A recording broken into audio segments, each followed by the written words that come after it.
Hi, I'm Paula from teethingtotantrums.com, and today I'd like to talk to you about how to bond with your baby. It's very important that you bond with your newborn, and for some of us it comes really easily. The moment you hold that baby, you think, wow, this is the most amazing love I've ever felt for another human being, and it's a relatively easy road from that point forward. For others, for all sorts of reasons, whether your baby's been born prematurely, whether you've had a C-section, there are all sorts of other reasons why you might not find bonding so easy.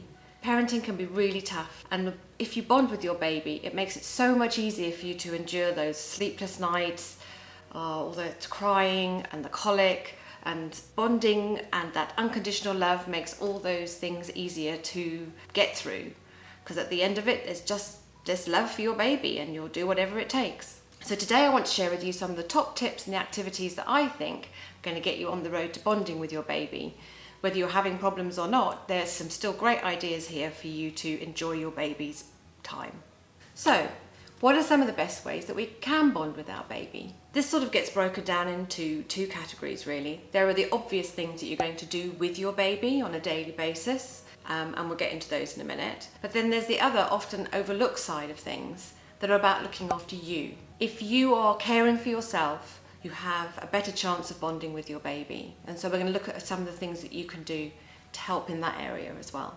So let's go through some of the regular things that you can do with your baby on a daily basis that are going to help with bonding. The most obvious one, obviously, is feeding. You're going to have to feed your baby a lot. So you need to make sure that you're comfortable when you feed your baby, that you are in a nice chair, that you've got the right environment, because looking into your baby's eyes is a really bonding experience. Skin to skin, you can feed skin to skin, which is really good. We all know the importance of skin to skin when your baby's first born, but skin to skin doesn't stop there. You can practice skin to skin at home on a regular basis, up to 20 minutes a day if you've got the time and the energy to do so, but often when you're feeding, you can go skin to skin.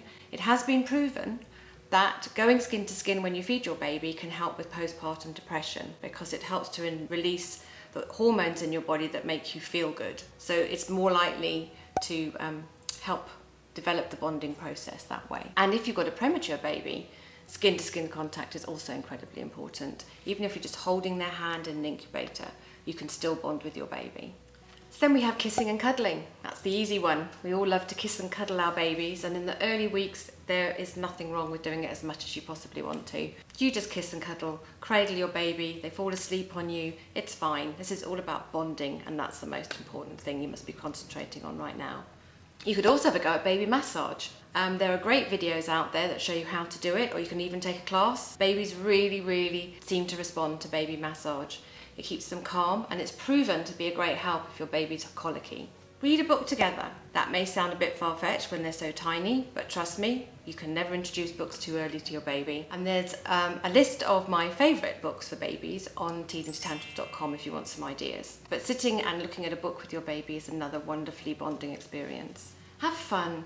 Sing, dance, pick your baby up, put some music on. It doesn't have to be nursery rhymes, you don't have to get into that yet. Any of your favourite music, just hold them, get around, boogie a bit, it's fine. They will love it, and it'll also help you feel a bit more cheerful during the course of a maybe quite difficult day. Talk and talk. Pull funny faces, blow raspberries. Interact with your baby. Give them time to respond to you. Talk to them even though you're not getting much back, because everything that you say is going into that little brain.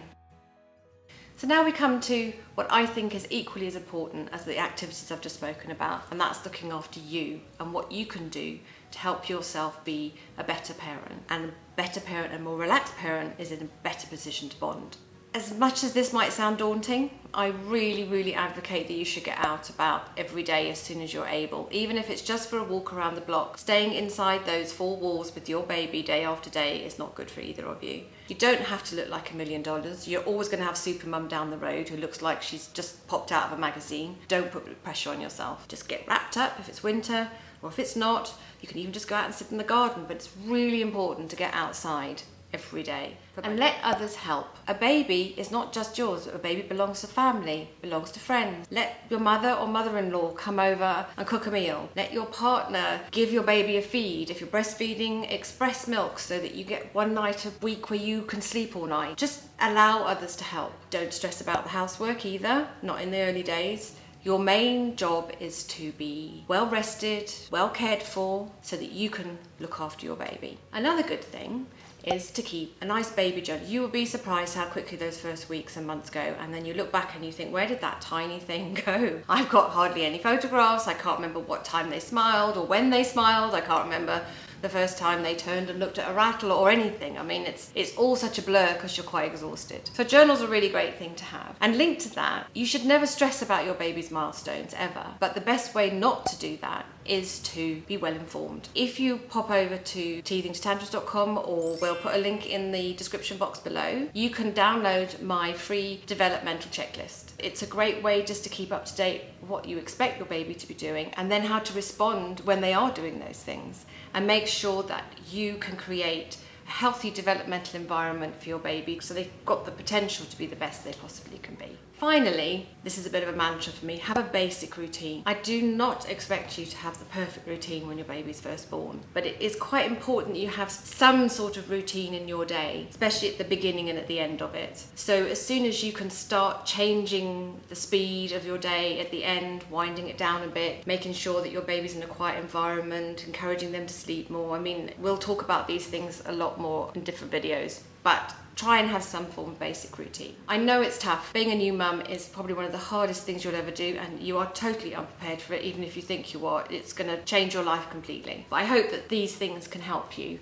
So if you want to know more about bonding with your baby, I've written a really in-depth article on my website, and I'll put a link to it in the description box below. So if you've enjoyed this video, be sure to give us a like and make sure you hit the subscribe button. Until next time, happy parenting.